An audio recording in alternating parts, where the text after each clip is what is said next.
Welcome back to Doodling with Purpose, the internet's only totally free lessons in learning ancient hieroglyphics. Why would we do this for free? Because, well, learning should be celebrated. And, learning hieroglyphics is fun because you could doodle with purpose. All right, so the first H bilateral glyph that we're going to jump into, if you've been following along, is going to follow the basis premise of drawing an animal. The nice thing with hieroglyphics is there's a lot of repetition in the organization of glyphs. So if you know how to draw an animal, we're going to be doing a cow without a head, or as I like to think of it as a cow perhaps that stuck his head in something, because, cows without heads is kind of like spooky.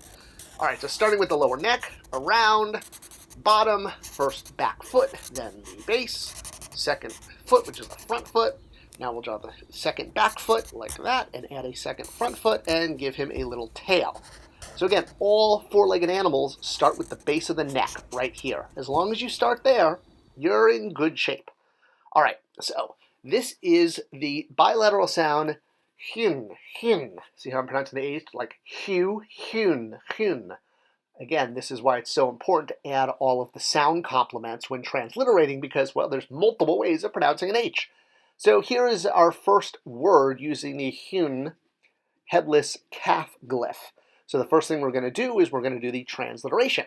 So you'll notice, again, with the H, I've got the line under it to make it Hun. Then we have N, Nua, and W, followed by a determinative. How do we know that's a determinative? Well, it's at the end of the word. Of course, it could be PR, but a lot of words end in a W sound, so that's how you know. And you also see there's some echo effects, or from what we've talked about where single lateral sounds next to bilateral sounds cancel each other out. And because we have a determinative for a house, we know that this is a word about a house. So specifically, hyunu is the interior of a house. Like as in not the outside, the area you actually live in. All right, so hyunu, the interior of a house. Similarly, we can take the same first two glyphs from that word and change up the determinative. So you probably recognize this one. With the walking legs, it comes up all the time, and it's used for anything that has to do with motion, usually verbs in the go or moving category. Leave, go outside, go inside, go up and down, but not backwards through time. And again, we have the sound echo effect with the N placed next to the hun. So it cancels it out. So we have hyun, which means to approach. Again, a verb of moving.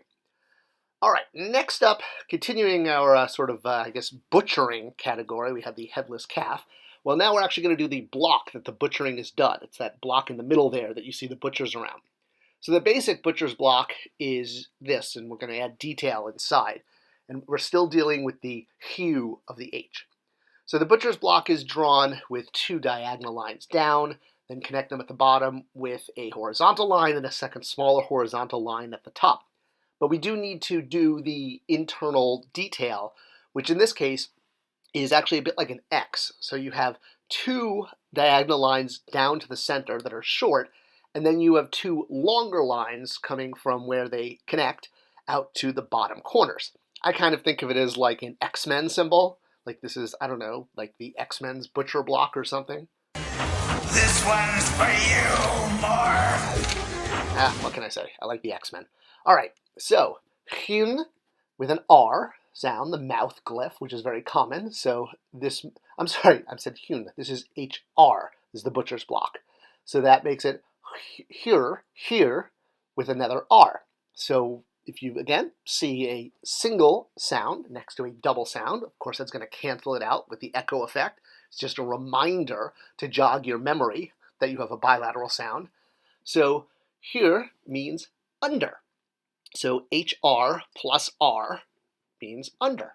All right, here we have HR plus R, but now we've added a W to it with the chick and what looks sort of like a Roman numeral 2 on a slant. We've talked about that before. It's a determinative for a roadway or a path.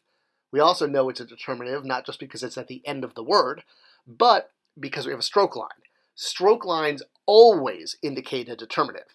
And if it's one stroke line, it's a singular. 3 stroke lines means it's plural. So with here, R, W, and again, the R canceling out the R in here, so you don't have to pronounce her, it's just her. And this is the lowest part. So it could mean the lowest part of a stairway or the lowest part of a temple. Now, it shouldn't be confused with haru. So even though this is pronounced, or it looks like HRW, you'll notice that haru, which means voice, right? We've seen that in like ma'aharu. You'll notice that that H has the little happy smile under it, which makes it like the like in Bach or Nightlick, my last name, or Loch, like Loch Ness Monster. So that's why it's very important to always have the sound complements on the letters, because these are pronounced very differently. Even though they both are spelled HRW, the H is pronounced differently. So a cheat sheet like this is always good to keep around to know how to pronounce letters that have different in ancient Egyptian. All right, let's look at another word here. So again, we have our butcher's block, which we know is her, or hu, like here, back of the throat there, followed by R, T, and then we have a plural determinative, again, strokes, but in this case, 3 strokes, so we know it's plural, and that's the papyrus roll determinative. So that's always used for words of things that are not tangible, like you can't hold in your hand, if you will, like a feeling. So in this case, it is possessions. It's referring to things you own. And yes, you can own possessions, but it's the concept, it's the idea of possessions. And once again, noting that there's 3 stroke lines, making it plural. It's not possession, it's possessions, without if you had 1 stroke line. All right, so we've taken some of the vocabulary from this week and thrown in some words you know from past, and, well, here's your homework for next week. So pause here, copy this down, transliterate it, translate it, and you could continue doodling with purpose and adding to your vocabulary and understanding of structure. Note the tense of the verb. We're in the past tense here. There's your one hint. All right, I hope you continue to enjoy this course. Leave me any questions or comments below. I always try to respond back for the class, and welcome as always. Thank you guys so much for being here. We'll have another one next week as we continue our journey down the Nile and across computer screens everywhere as we doodle with purpose.